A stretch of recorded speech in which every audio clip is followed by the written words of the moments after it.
چونکہ وہ ہدہد پرندہ جاتا تھا تو خبریں لا کے دیتا تھا، ورنہ سزا دوں گا۔ اتنی دیر میں ہدہد بھی آ گیا۔ تو یہ پرندے جو کارکن ہوتے ہیں بڑے سیانے ہوتے ہیں، کبھی بندہ ناراض ہو تو صحیح خبریں لے آتے ہیں۔ تو صحیح خبر لے کے آ گیا، آتے ہی آ کے بیٹھا تو اس نے حضرت سلیمان علیہ السلام نے کہا کہاں تھے؟ عرض کرنے لگا حضور میں ملک سبا گیا تھا، وہاں ایک عورت حکمرانی کرتی ہے، اس کا نام بلقیس ہے، بہت بڑے تخت پہ بیٹھتی ہے، 80 گز اس کا تخت لمبا ہے، 40 گز چوڑا ہے، اور شاید 80 مان کے 80 ٹن اس کا وزن ہے۔ تو حضور وہ سورج کو پوچھتے ہیں۔ حضرت سلیمان نے فوراً خط لکھا، فرمایا جا کے اسے میرا خط دے دو کہ یہاں تو کلمہ پڑھ کے ہماری فرما بردار بن جائے، ورنہ تیار ہو جائے، جو اللہ کے غیر کو پوچھتے ہیں ہم ان کے خلاف جنگ کریں گے۔ وہ جب لے کے گئے نا خط، یہ حدود گیا تو وہ میٹنگ کر رہی تھی، اس کے وزیر مشیر سارے بیٹھے تھے۔ اس نے جا کے خط پھینک دیا ملکہ بلقیس کی جھولی میں۔ اس نے خط پڑھا تو ڈر گئی، وزیروں کو بلایا۔ حضرت سلیمان، قرآن کہتا ہے حضرت سلیمان نے کہا تھا خط پھینک کے نا تو سائڈ پہ ہو کے سننا وہ کیا کہتا۔ بندوں کے لیے منع ہے، پرندوں کے لیے جائز ہے۔ بندوں کے لیے منع ہے سائڈ پہ ہو کے سننا، ہاں جس کی جاسوسی کی ڈیوٹی ہو، کفر کی جاسوسی کی، اس بندے کے لیے بھی جائز ہے۔ تو یہاں ایک تو وہ پرندے تھے، دوسرا کفر کی جاسوسی کر رہے تھے، سائڈ پہ ہو کے سننے لگے۔ تو ملکہ بلقیس کہنے لگی اب کیا کرنا ہے، یہ خط آیا ہے۔ وہ کہنے لگے ہم تیار ہیں، آپ حکم کریں، ہم لڑنے کو تیار ہیں، لڑیں گے۔ وہ کہنے لگی نہیں تیزی نہ دکھاؤ، قرآن مجید کہتا ہے کہ وہ کہنے لگی جب لڑائیاں ہوتی ہیں تو شہر تباہ ہوتے ہیں، ملک کھنڈر بن جاتے ہیں، لڑائی مسئلے کا حل نہیں ہے۔ انہوں نے کہا کہ میں نبی ہوں، ایک دفعہ آزما لیتے ہیں کہ نبی ہیں کہ نہیں، معاذ اللہ آزما لیتے ہیں۔ کہا کیسے؟ کہنے لگی تحفے تحائف بھیجتے ہیں، اگر مال پر دل للچا گیا تو پھر نبی نہیں بادشاہ ہے، اور اگر مال پر دل للچایا نہ تو پھر اللہ کے کامل بندے۔ یہ فرق اس نے اس وقت بیان کیا۔ اس نے 500 کنیزیں، 500 غلام، بڑے شاندار لباس پہنا کے، 500 گھوڑا بڑا تگڑا، اس کے اوپر مال و اسباب رکھ کے تیاری کرا کے حضرت سلیمان کی طرف بھیجا۔ ہدہد پہلے سے خبر لے کے آ گیا، حضور اس نے یہ پروگرام بنایا ہے۔ وہ جب آیا سارا کچھ تو حضرت سلیمان دیکھ کے جلال میں آ گئے، فرمانے لگے اسے جا کے کہہ دو تو مجھے کیا تحفے بھیجے گی، میرے رب نے مجھے مالا مال فرمایا ہوا ہے، نے مالا مال کیا میرے مالک نے، جا اسے جا کے کہہ تو کیا تحفے دے گی۔ جب رب دیتا ہے تو پھر کوئی کمی نہ وہ نہیں چھوڑتا۔ بندے کیا دے سکتے ہیں، بندے تو بیچارے 10 دے کے تو 10 دن ان کی آنکھیں نہیں کھلتی۔ فرمایا جو اللہ نے جو دیا ہے کیا بات ہے اس کے دینے کی، تو فرمایا اسے کہو یا فرما بردار ہو کے آ جائے یا جنگ کے لیے تیار ہو جائے، ہم اسے اس کے شہر سے ذلیل کر کے نکال دیں گے۔ اس نے جا کے جب پیغام دیا تو اور ان لوگوں نے بھی آ کے بتایا کہ وہاں تو ہم عجیب منظر دیکھ کے آئے ہیں کہ جانور بھی ہاتھ باندھے کھڑے ہیں، وہاں تو جنات، سرکش جنات کھڑے ہیں، وہ بادشاہ نہیں وہ نبی ہیں، وہ جو 500 غلام اور 500 کنیزیں گئی تھی حوال سنایا آ کے۔ تو ملکہ بلقیس نے پھر خط لکھا کہ میں فرما بردار ہو کے آ رہی ہوں۔ مانا کیا ہے، میں کلمہ پڑھنے کے لیے آ رہی ہوں۔ تو حضرت سلیمان نے کہا بھئی اب اس طرح کرو، ذرا فرش بچھاؤ۔ انہوں نے فرش بچھایا، اس طرح کا کہ اوپر فرش تھا، نیچے مچھلیاں تیر رہی، لگ رہا تھا دریا ہے، ڈیوٹی لگا دی، جنات نے بچھا دیا۔ ادھر حضرت سیدنا سلیمان فرمانے لگے اب چونکہ مان کے آ رہی ہے تو اسے اپنی نبوت کی علامتیں بھی دکھانی ہیں۔ اس نے تخت بڑا شاندار بنوایا تھا، اور خواتین میں جو عادتیں خواتین والی ہوتی ہیں وہ جاتی نہیں، وہ 7 کمروں میں نا پیچھے اپنا تخت رکھ کے تو 7 دروازے بند کر کے آئی۔ اس زمانے میں ایک رواج تھا، وہ زلیخا نے بھی 7 دروازے مکفل کے ایک رواج تھا، ایک کمرہ، پھر کمرے کے پیچھے کمرہ، پھر اس کے پیچھے کمرہ، پھر اس کے پیچھے کمرہ، اور اس کو بڑے موٹے تالے لگائے جاتے تھے، اور فلسفہ یہ تھا کہ ایک تالا توڑے گا کوئی تو جب تک سپاہی آ جائیں گے، اور اگر اس کے توڑنے تک نہ آئے تو دوسرے کے توڑنے تک آ جائیں گے، اور اس کے توڑنے تک نہ آئے تو 7ویں تک تو آ جائیں گے۔ یہ ان لوگوں کا نفسیاتی معاملہ تھا، سوچ تھی۔ 7 کمروں میں مکفل کر کے نا وہ نکلی۔ تو حضرت سلیمان علیہ السلام کہنے لگے بھئی مجھے اس کا تخت چاہیے اس کے آنے سے پہلے، اس کے آنے سے۔ اس واقعے کی کیا ضرورت تھی قرآن پاک میں، یہ کیا حاجت تھی، یہ تخت والی ساری بات قرآن نے کیوں بیان کی؟ پوچھیں آپ اپنے دل سے بھی اور انکار کرنے والے منکرین سے بھی، اس کی کیا ضرورت تھی؟ وہ جو کہتے ہیں جی ولی کی کرامت کی کیا ضرورت ہے، سیدھی سیدھی نماز پڑھو، روزہ رکھو، حج کرو، زکات دو، تو پوچھو ان سے ایک سورت نمل کے اندر اس ساری تفصیل کی کیا ضرورت تھی؟ ختم ہو گئی جب وہ کلمہ جو پڑھ رہی ہے، تو پھر اس سارے واقعے کو رب کیوں بیان فرماتا ہے؟ حضرت سیدنا سلیمان فرمانے لگے تخت چاہیے، اور چاہیے اس کے آنے سے پہلے۔ قال عفریت من الجن، جنوں میں سے ایک بہت بڑا جن بولا، کہنے لگا حضور آپ کا یہ تخت برخاست ہونے سے پہلے لے آؤں گا۔ یہ جو آپ میٹنگ کر رہے ہیں نا، یا آپ فیصلے ختم، کچھ نے لکھا صبح سے شام تک میٹنگ ہوتی ہے اور اس کو آنے میں پتہ نہیں کتنے دن لگیں گے، تو میں یہ برخاست ہونے سے پہلے، اور کچھ نے کہا جی آپ شرط کیوں لگاتے ہیں کہ صبح سے شام تک ہوتی؟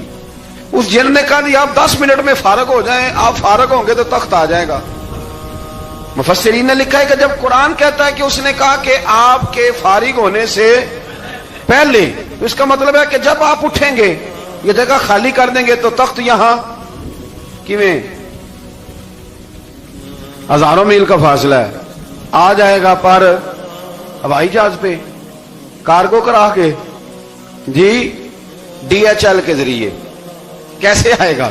وہ آئے گا تو بس آئے گا تو حضرت سلیمان کی تو بادشاہت تھی نا زمانے پہ، فرمانے لگے نہیں نہیں تو لیٹ ہے، تو لیٹ ہے، تو ہمیں جانتا ہی نہیں، اٹ سٹ تے پکھڑا کوار گندل، اسی اور بھی بوٹیاں جاننے ہاں، یہ تو لیٹ ہے، ابھی ہماری طاقت اس سے زیادہ ہے۔ بڑی کمال بات لکھی ہے لکھنے والوں نے۔ ایک مفسر نے لکھا ہے کہ ابھی حضرت سلیمان نے غلاموں سے منگوایا ہے، اپنی بات کوئی نہیں کی، یہ حال ہے ان کے غلاموں کا، تو سردار کا عالم کیا ہوگا؟ حضرت سلیمان کہنے لگے بھی جلدی جائیے۔ قال الذی عنده علم من الکتاب انا آتیک بہ قبل ان یرتد الیک طرفک، تو اٹھا ان میں سے وہ جس کے پاس کتاب میں سے علم تھا، ساری کتاب کا بھی نہیں، علم من الکتاب، کتاب، وہ اٹھے جن کے پاس کتاب میں سے علم تھا، تو وہ اٹھ کے کہنے لگے حضور میں لے آؤں گا، کب؟ آپ کے آنکھ جھپکنے سے، آنکھ جھپکنے سے، بندہ تھا جن تھا، جن کی تو بات مانی نہیں انہوں نے، کیا کہا؟ آنکھ جھپکنے سے، میں آنکھ جھپکنے سے پہلے لے آؤں گا۔ تو حضرت سلیمان کہنے لگے تو ٹھیک ہے چل لا، پھر لا، پھر آنکھ جھپکنے سے بڑے ہی نہیں، پھر غصہ نہیں آتا ان پہ، پھر غصہ نہیں آتا۔ میرے شیخ کامل، مرشد اکمل، شیخ بحر و بار، حضور غوث پاک جیلانی، حضرت غوث اعظم یوں کر کے شاگردوں کو، مریدوں کو سبق پڑھا رہے تھے، پڑھاتے پڑھاتے ہاتھ آگے کیا، اور جب ہاتھ واپس آیا تو بھیگ گیا تھا سارا۔ تو شاگرد کہنے لگے حضور یہ کیا ہے؟ فرمایا تمہیں نہیں سمجھ آئے گی، چھوڑو تمہارے والی بات نہیں، خاصاں دی گل آما آگے نہیں مناسب کرنی، رہنے دو تم۔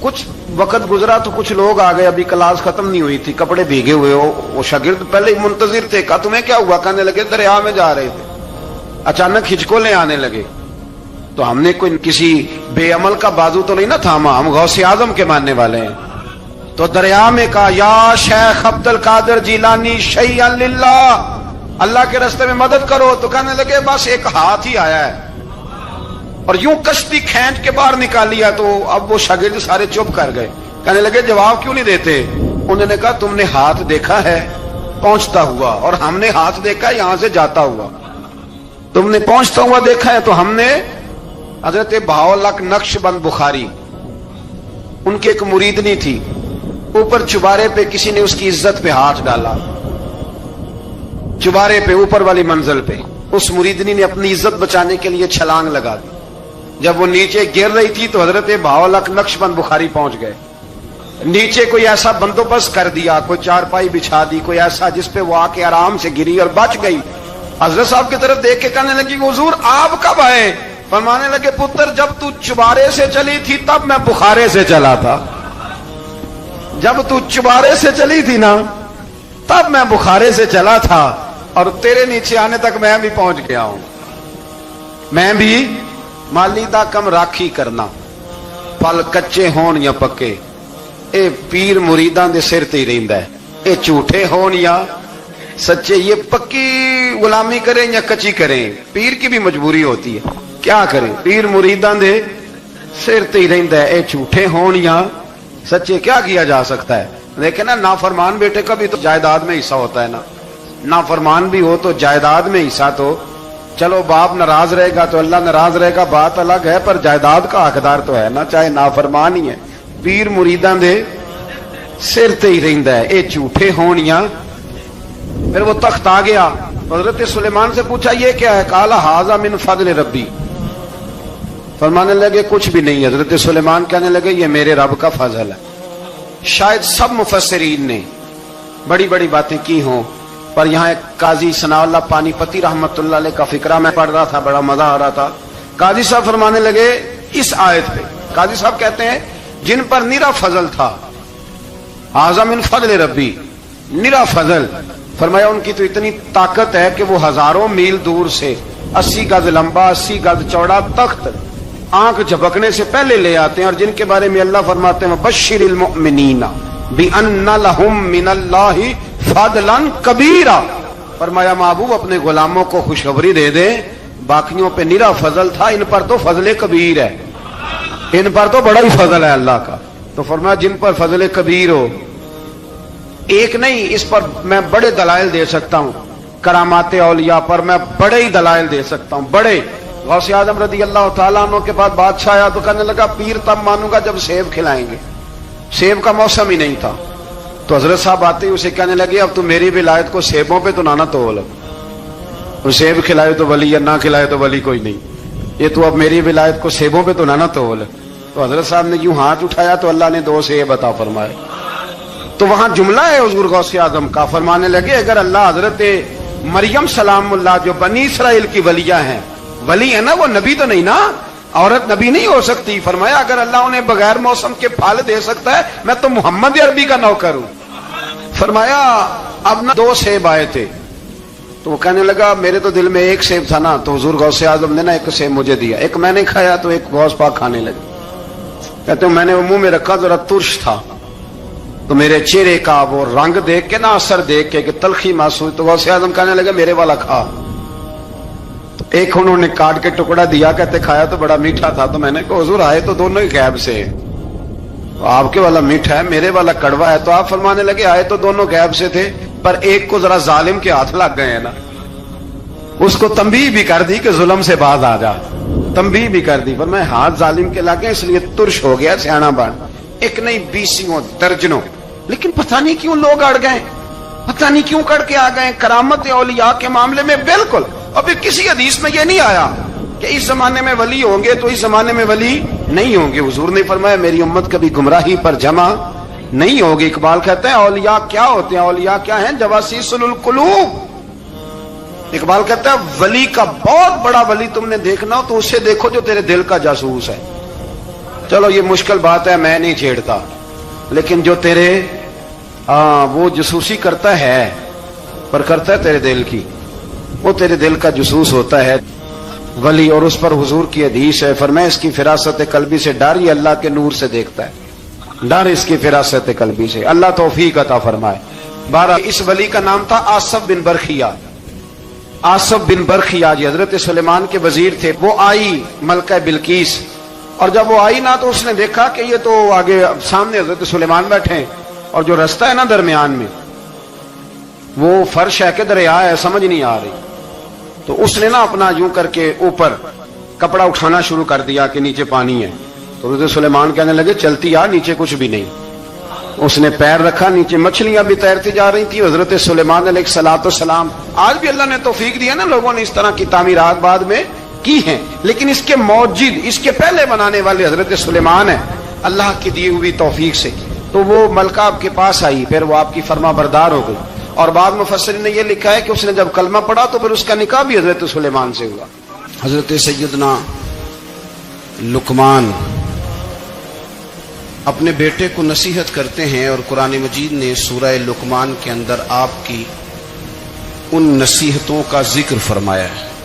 اللہ کریم نے ارشاد فرمایا کہ حضرت لقمان ان کی جو بات انہوں نے اپنے بیٹے کے ساتھ کی، فرمایا وَلَا تُصَعِّرْ خَدَّكَ لِلنَّاسِ، اے میرے بیٹے لوگوں کے ساتھ اپنے رخ کو نہ پھیرا کر، غرور کے ساتھ اپنے لب و لہجے کو پھیر نہ لیا کر لوگوں کی طرف سے، اور وَلَا تَمْشِي فِي الْأَرْضِ مَرَحًا، اور زمین پر اکڑ اکڑ کے نہ چلا کر، تکبر کے ساتھ اپنے لب و لہجے کو لوگوں سے پھیر نہ لیا کر، اور زمین پر اکڑ کے بھی نہ چلا کر۔ جناب لقمان اپنے بیٹے کو نصیحت فرما رہے ہیں، اور اللہ نے اس کا ذکر قرآن مجید میں فرمایا ہے۔ اسلام ہماری تربیت کرتا ہے ہر موقع پر، اور ہمیں اسباق پڑھاتا ہے زندگی ساری گزارنے کے لیے۔ انسان کی بات کا دوسرے پر بڑا اثر ہوتا ہے، لیکن اس کی بات کے ساتھ ساتھ اس کے لہجے کا بھی بڑا اثر ہوتا ہے۔ کھانے کا بھی بڑا اثر ہے، لیکن کھانا آپ کس برتن میں رکھ کے دے رہے ہیں اس کا بھی بڑا اثر ہے۔ آپ نے کھانا کس طرح سجایا ہے، کس جگہ کسی کو بٹھایا ہے، اس کا بھی بہت زیادہ اثر ہے۔ اسلام یہ کہتا ہے کہ آپ کا جو لب و لہجہ ہے وہ ہمیشہ اچھے اخلاق والا ہونا چاہیے۔ لہجے جو ہوتے ہیں نا، لہجے، لب و لہجہ، وہ بڑی تاثیر رکھتا ہے، بڑا اثر رکھتا ہے۔ چھوٹا سا بچہ ہوتا ہے، دودھ پیتا ہے، ابھی نونہال بچہ ہے چھوٹا سا، ابھی اسے پتہ نہیں ہے کہ کون سی بات کا کیا معنی ہے۔ اسی بچے کے آپ نے گال پہ محبت کے ساتھ ہاتھ پھیرا تو وہ ہنس دیتا ہے، لیکن اگر آپ غصے کے ساتھ اس کی گال پہ ہاتھ لگاتے ہیں تو وہ رو دیتا ہے۔ آپ میری بات کو سمجھیں گے، ابھی اس کو لفظوں کے مفاہیم کا نہیں پتا، معانی سے ابھی وہ آگاہ نہیں ہے، معنی نہیں جانتا، پر آپ نے کس لہجے کے ساتھ اس سے پیار کیا یہ اسے پتا ہے۔ یہ جو لہجہ ہوتا ہے نا، لہجہ، اخلاق آپ کا، یہ بڑا اثر کرتا ہے۔ آپ نے گفتگو کی، لیکن اس گفتگو میں آپ کا انداز کیا تھا، لب و لہجہ کیا تھا۔ کچھ لوگ کہتے ہیں میں نے کوئی غلط بات کی ہے، بالکل ٹھیک بات کی ہے۔ بھئی آپ کی بات ٹھیک تھی، پر آپ کا انداز ٹھیک نہیں تھا۔ جہاں بات ٹھیک ہونا ضروری ہے نا، وہاں انداز ٹھیک ہونا بھی بڑا ہی ضروری ہے۔ آپ کے لہجے کا خوبصورت ہونا اور آپ کے لفظوں کا حسین ہونا بھی بڑا ہی ضروری ہے۔ اگر آپ تھوڑا سا معاشرے میں غور کریں تو کچھ لوگ ایسے ہیں جو طبعاً ہی بیچارے دنیا میں آئے ہی شکوہ کرنے کے لیے، ان کے لہجے سے نہ ترش روئی برستی ہے، تلخی ہے۔